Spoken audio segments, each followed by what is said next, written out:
Hello, hello. I figured it out. So let me know if you can hear me, please.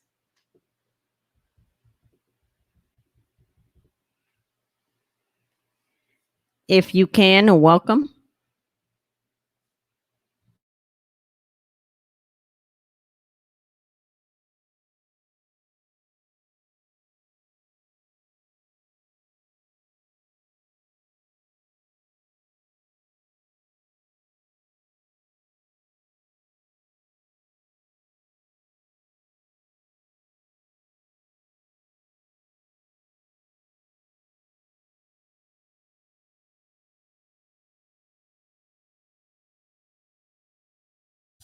All right. Thank you so much for being here. And thank you so much, Lola, for joining. All right. So Lola says she can hear.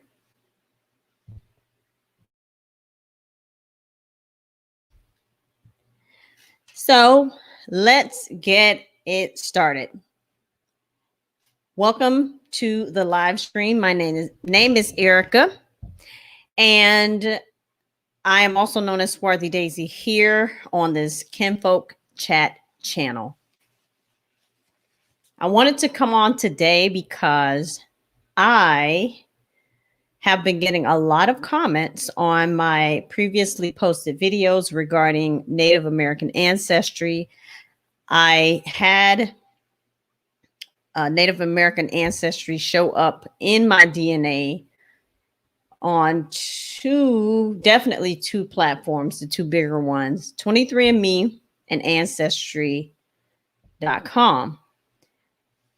23andMe, it was there, then it dropped off, then it came back, then it dropped off, and now it's showing up as North African. So we'll get into the details of that.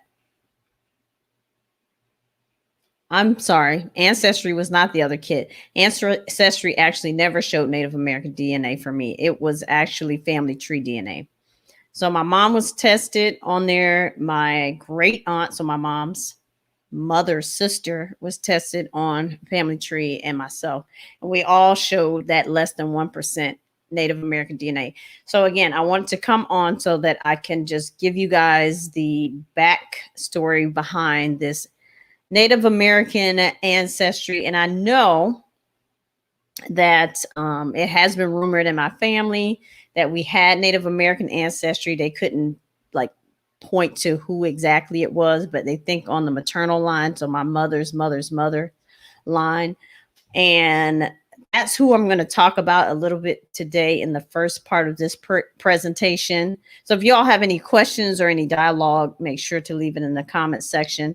But yes, I wanted to discuss that piece and then discuss how it transitioned to North African, and maybe probably try to connect some dots. Again, the conversation around a lot of the comments that I receive about African Americans not showing up as having some Native American DNA is that a lot of companies don't have the samples populations in their databases. Right, exactly. That was great grandma Lou. Well, it'll be your great. So yes, a lot of them say it's because they might not have the samples in their database to be able to compare your DNA to. Others say, of course, it doesn't exist. Others say if you have a small percentage, it's probably noise. Others say if it's there, it's legitimate. So again, we've been having this on again, off again situation with my Native American ancestry. And here this year, 2021, it dropped off. So we'll see what happens when they recalibrate their systems or whatever they do behind the scenes. All right. Now, I'm going to go ahead and share my screen and show this little presentation that I came up with, just giving you guys a brief history of what I have researched.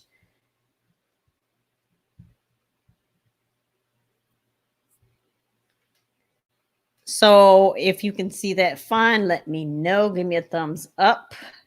And make sure to thumbs up this video if you do like the content that I'm sharing. make sure to do that while you're here. So yes, from a Native American to North African. Okay. So here you see my ancestry DNA results. You have Cameroon, Congo, and Western Bantu peoples, Nigeria, Mali, Benin, and Togo, Scotland, Senegal, Ireland, Portugal, Ivory Coast, and Ghana, and Baltics. So my results as of 2021 with the last update on Ancestry. Now, if you look down here at additional communities, the first community you'll see listed here is early North Carolina African Americans. So I want you to put a pin in that for me,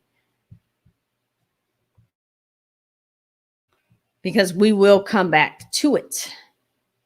Okay, so early North Carolina African Americans. According to Ancestry, I'm going to read it straight from the screen grab. So let me grab my copy here.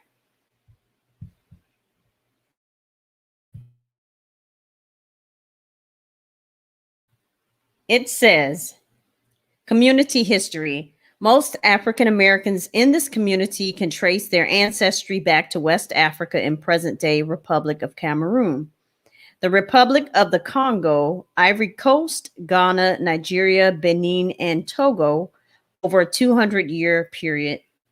Many were enslaved and brought to North Carolina to work on small farms. Although many were enslaved, some had gained or purchased their freedom before the 1700s. When indentured labor and slavery weren't always lifelong sentences. Oh, that's when indentured labor and slavery weren't always lifelong sentences. Others escaped and lived in a free, independent community in the Great Dismal Swamp on the Albemarle Sound. It looks like Albemarle Sound. Then it goes on to talk about the rise of slavery, and you can kind of pause the video on the replay and read that for yourself. But I just wanted to highlight the community history for early North Carolina, just to give us some context. Now here are my results, just one portion of it. So the result for Native American. So it says broadly East Asian and Native American 0.1%. And this is again the previous update prior to this current one on 23andMe. So it did show that. Again, that's the DNA amount that was on and off of my reports for the last few years. Now here I have a screenshot from GEDmatch. So if you guys are doing research and you want to learn more about how your DNA is broken down, and it can get kind of rabbit hole-ish and kind of like confusing, because they do have a lot of different calculators that you can run your DNA through. But this one was recommended from a website, and I thought I had listed it there, but I will definitely put it in the description box below if you guys are interested in that calculator that I use. I think it was the Eurasian one. But anyways, it shows my admix results. Of course, you see Sub-Saharan African, Pygmy, Near East, Atlantic Mediterranean, Neolithic, Northeast European, Indian, South African, Mesoamerican. So we'll put a pin in that, 0.61. I think that's Samoedic. Yeah. I'm going to say it like that. Indo-Iranian, Melanesian. And that was another one that was on my report that dropped off on 23andMe. East, South Asian, and South America, Amerindian, or whatever. So they had that down. And that's funny because this is the 23andMe kit that I uploaded to GEDmatch. Yet I guess it would still be the same kit. So never mind. It's a 23andMe kit, and then the upload to Family Tree was the same exact kit. So that's why it was broken down in this way. But anyways, this is the kit that I used, and over at Family Tree DNA, it showed that I had South American Indian DNA. No. I'm lying. Let me back it up. My aunt and mom had South American Indian results before this last update. I had North American Indian results. So that would be more of the Mesoamerican that you see there. But as you see, it's broken down, like they really tease it out so small. It's broken down so small that you see that it shows up in that way. So we're going to break it down even more.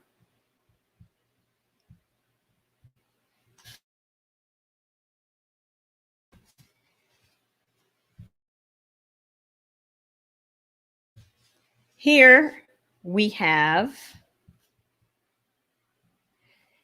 the single population sharing. And as you see, they have Limba, Bantu, Mandinka, Sub-Saharan, Yoruba, Biaka Pygmies. We have short people in our family. Ethiopian, Jew Ethiopian, or Jew Ethiopia. Lumbi, we'll put a pin in that. Moroccan, Moabite, Mozabite. Let me get my copy out because I'm really jacking this up. Okay. Is that Mozabite or Mozabite? You know, I don't know how to pronounce everything, but correct me in the comments if you're doing the replay here. Yemen, Australian, Egyptian, Puerto Rican, Jordanian, STE7, Miwok, and Mexican. So that is the breakdown, but I wanted to put a pin in Lumbee, Lumbee, that number 10. Let's take a deeper dive into that. Now, this shows my results from, hold on, what's that company? I have tested with everybody. Family Heritage, My Heritage, sorry. It's from My Heritage. And I have a video on this channel, and those results haven't changed much, but I have a video on this channel regarding that, so you can check that out, those results. But they had a little section on the bottom that teased out my connections. I forgot what they called it exactly, but it connects your family lineage and history to places in the U.S.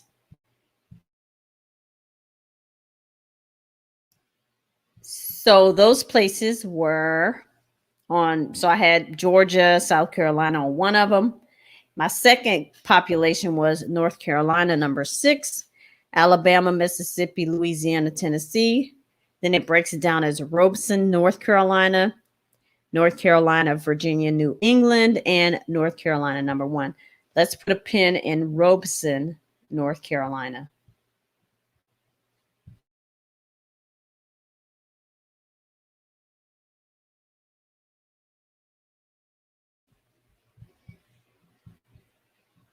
Now, here on My Heritage, it says Southern and Northeastern USA, and the common ethnicities show as Nigerian and Sierra Leonean. Related groups are, again, North Carolina, so I already read that. But when I clicked on Robeson, this is what it popped up. It said English, Scottish, Irish, Germans, and Africans in the United States, Robeson County, North Carolina. All right, so let's go to the next one. Let's look at what Robeson County is. It says it's located in the coastal plain region of North Carolina. It was formed in 1787 from Bladden County and was named for Revolutionary War Colonel Thomas Robeson. The Shara or Sarah Chera, goodness, don't kill me for these names. These are native names.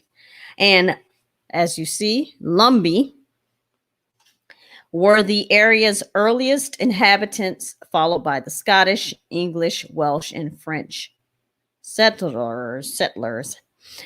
Lumberton, the county seat, was incorporated in 1788 and named after the Lumber River.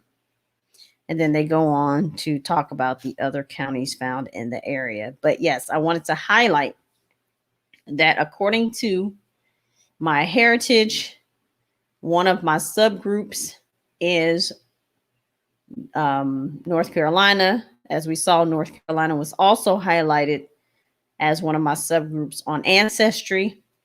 But of course, what I liked about this is that my heritage told me which counties that I had Ancestry DNA or links to. And as we saw on GEDmatch, they broke down my DNA and you saw that Lumbee was highlighted as one of the native peoples. Again, Robeson County, North Carolina, Lumbee people. Okay.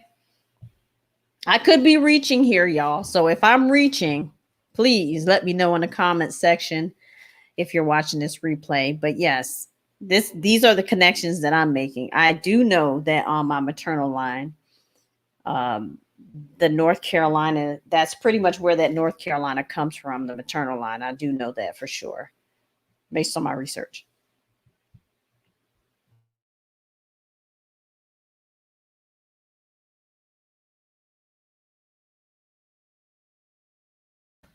Now we will look at what this is from Wikipedia.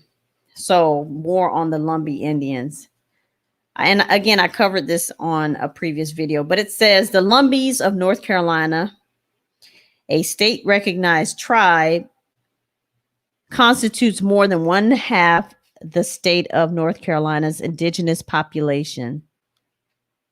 So they give you the numbers as of, I guess, the recording or the posting of this information. The Lumbee reside primarily in, put a pin in it, Robeson County. All right. And they also name the other counties that they're found in. Thank you so much, Lola. Lola says, let me go ahead and highlight that while we're at it. I like this. Very good. Thank you. So, as I was saying,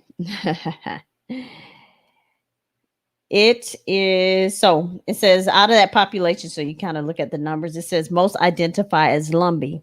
The Lumbees make up over 38%, comprising the largest ethnic group in the county. The Lumbees are the amalgamation of various Siouan, Algonquin, and Iroquoian speaking tribes. Woo, say that 10 times fast.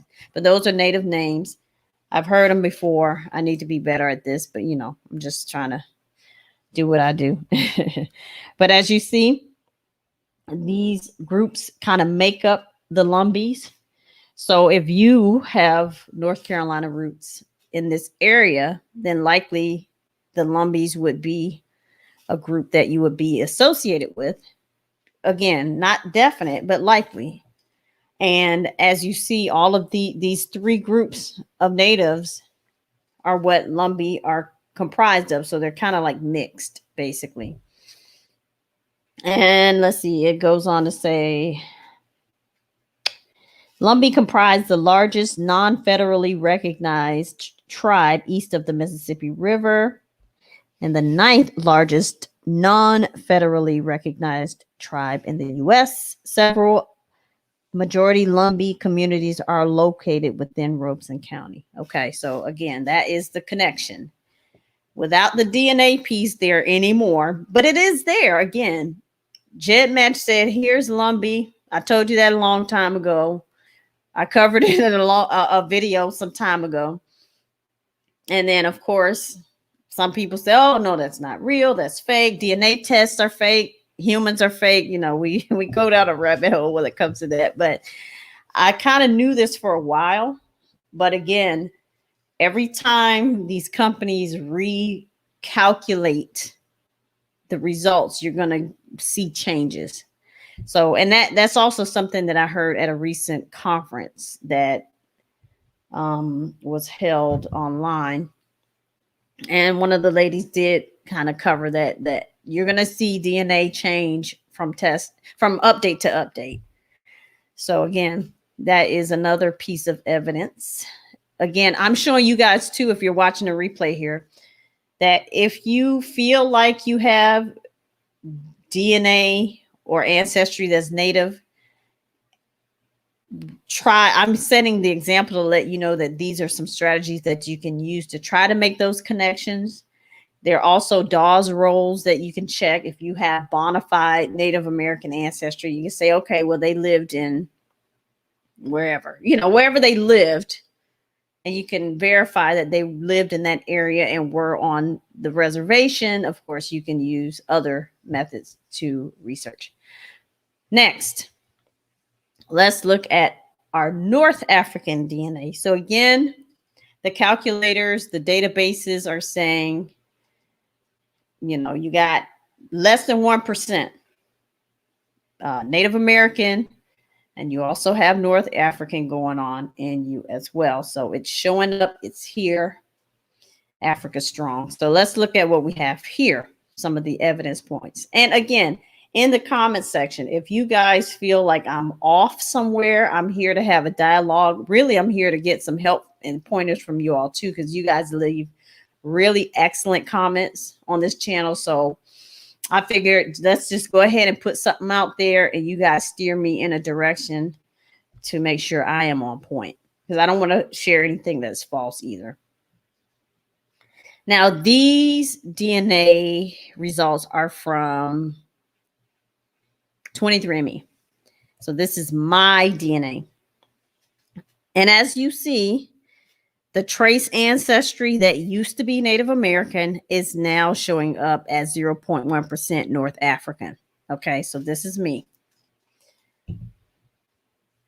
It says, Erica, your DNA suggests that 0.1% of your ancestry is North African. Let me read it directly. And this is from 23andMe. It says, go ahead and pull it up. All right. It says, humans lived along the southern shores of the Mediterranean as early as 300,000 years ago. But the genetic heritage of most North African people today, okay, say that again. The genetic heritage of most North African people today reflects a mixture of North African, Southern European, Western Asian, and Sub-Saharan ancestry. Today, indigenous North African ancestry peaks in the Berber people of the Maghreb. I think that's how you say it. While the genetic legacy of the Arab conquest of North Africa and the 16th century expansion of the Ottoman Empire can be found throughout the region as well. So we'll put a pin in the Berber people of Maghreb or Maghreb. Let me get the correct pronunciation so I won't be leading you all astray. Pronunciation. Okay, let's do this.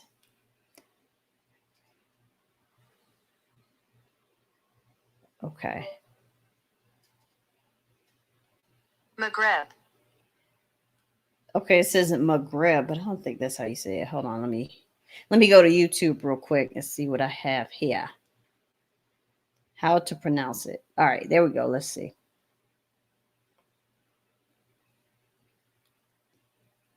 Maghreb, Arabic Maghreb. Maghreb. All right. Maghreb, Arabic Maghreb. Maghreb. Okay, so we have that piece, right? Putting a pin in Maghreb people.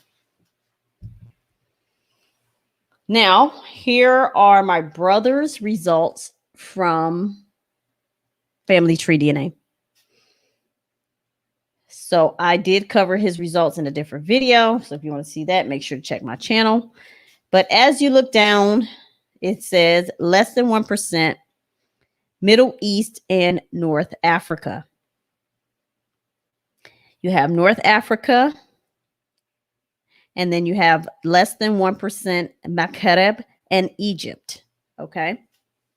So that's piece of evidence number one based on the latest update.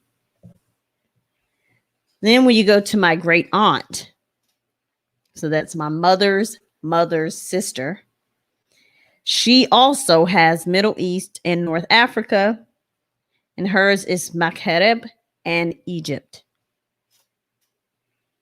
Okay. And to look at who the Maghreb were, they were also known as Northwest Africa. The Arab Maghreb are historically,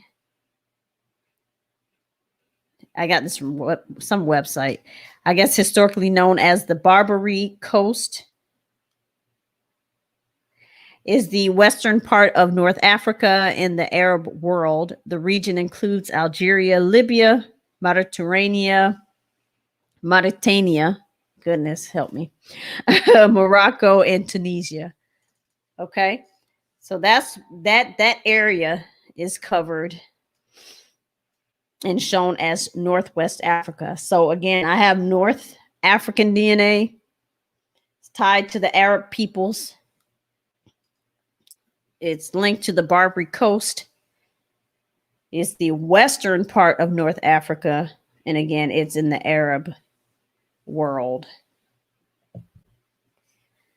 Again, from Britannica.com, it says the Maghreb or Arabic West, also spelled Maghreb, like the first pronunciation from the internet, is the region of North Africa that borders the Mediterranean Sea, the Africa Minor of the ancients.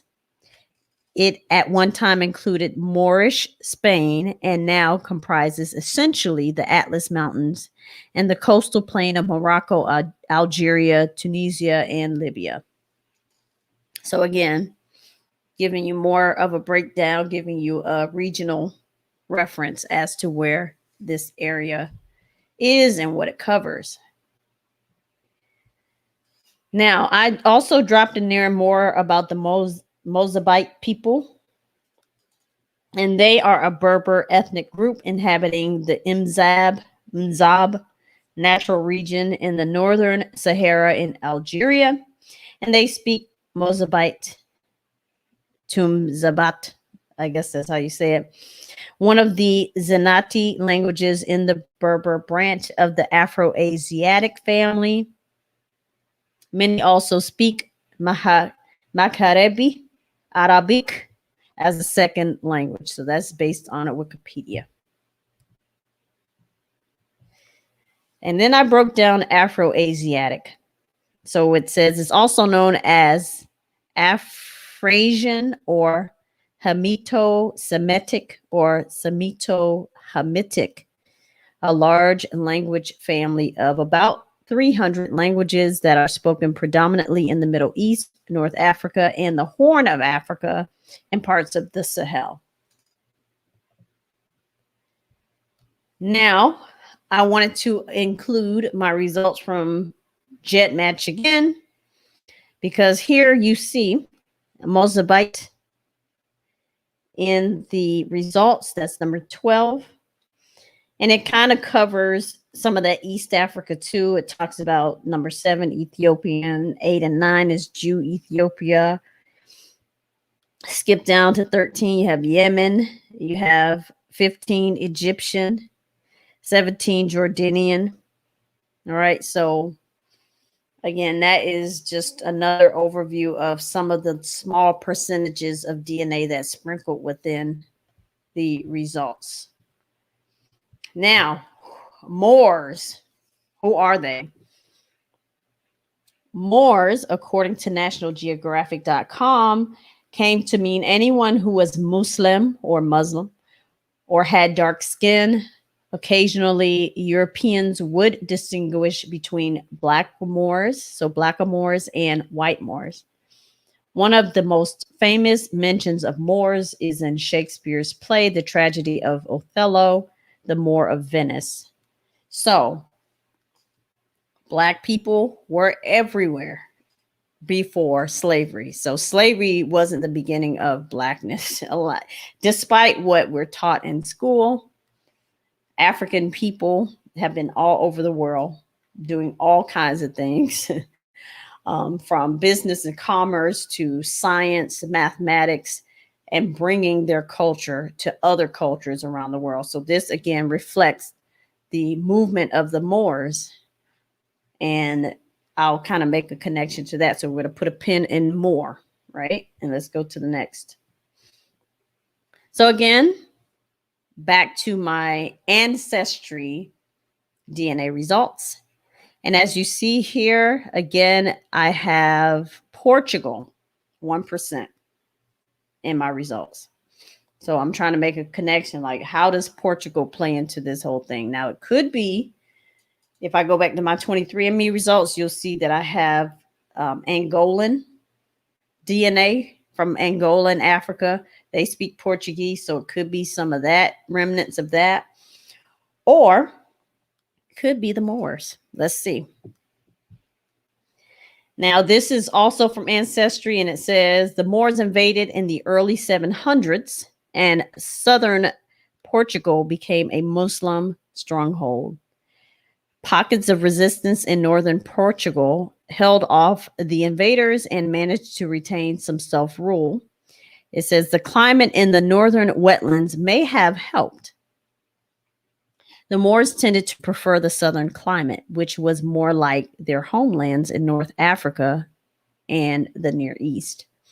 They created an oasis in the south with irrigation systems, orchards, and gardens, and over 600 Arabic words made their way into the Portuguese language. In fact, life under Muslim rule produced one of the most advanced societies in Western Europe on the Iberian Peninsula, with universities, public baths, libraries, and many other benefits that Europeans or their European contemporaries could only dream of. So this is yourancestry.com saying this. So don't shoot the messenger, okay? So that's the influence of the Moors as it relates to Portugal. And this is actually my last slide because I didn't want to go too far down into the rabbit hole. But it says, from this website, this is some AzorasAdventures.com, but it says then, or Azores, I think it's pronounced, but it says then in 711, Moorish forces from North America arrived on the peninsula and quickly conquered two-thirds of it. The Moors would rule parts of Portugal until 1249, leaving an impression on the culture, language, and food. So again, you can also do your own research as a result to the Moors and how they moved. But I wanted to show that again so that you all can see that this DNA thing, if you're African American like myself, or even if you have or you're from other places, you have North African DNA or you have Native American DNA, this DNA game runs really deep. So it's possible that I have both Native American, that small percentage of that less than 1%, as well as the North African. As you see, my aunt has it, my brother has it. My mom, it didn't show up on her for some reason. But it could be caught up in that East African because my mother actually has results on, I think, living DNA that reflects East African. And of course, a lot of East African people came out of Egypt as well. So this DNA thing goes way, way, way deeper than we understand. But it also gives us a picture of the history of African Americans in this country and where they came from. A lot of West African DNA, but those smaller breakdowns, those smaller percentages also show traces of where African people were as it relates to our DNA history. So that is pretty much it for this presentation and for this deeper dive. I can go deeper into the dive, but for now, I just wanted to kind of scratch the surface, make some connections, and really put some flares out there to see what you all think. So if you all think I'm on the right track, please let me know in the comments section. If you all think that I'm totally off and I'm making up stuff, let me know that as well. And as we know, with DNA as it stands, this could change again. This could totally change and look different next update. The one thing I do know consistently is that I have West African DNA, 100%. Not 100% of it, but 90, over 90 something percent. But 100% of the accuracy is in the West African DNA. Also, with the European, I have that. So that has been consistent. But that little less than 1% has really been changing and making some different moves over the years. So again, if you all feel like I am off, I'm just going back through. Yeah, I covered everything. Okay. So if you all think I am off on this, please let me know. Let's look at the comments. So Lola says, I think this is all interesting. Thank you so much, Lola. And thank you for being here and watching and hanging out during this presentation. So I really appreciate that. And thank you for your comments. So yes, that is the end of the presentation as it stands for right now, but I will be revisiting this topic in the future. So please make sure if you are watching the replay, let me know. So you said you don't think I'm off. Okay, thank you. Let me know if you want me to go deeper, dive deeper into some of these topics. I will. Of course, I'll be covering it again as we go along, but if there are things specifically that you want to discuss, please let me know. If you're enjoying the lives, also let me know and make sure to leave a thumbs up because here on the Ken Folks Chat channel, this is your home for all things DNA. So please, if you can, make sure to share these videos, share my channel overall with some of your friends and family.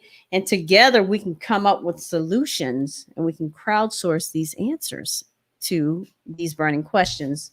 So again, this is Erica. I really appreciate everybody for coming. Thank you so much, Lola. Thank you for the other individuals that are watching. Make sure to join us for the next one. And everybody have a wonderful, fabulous day. Bye-bye.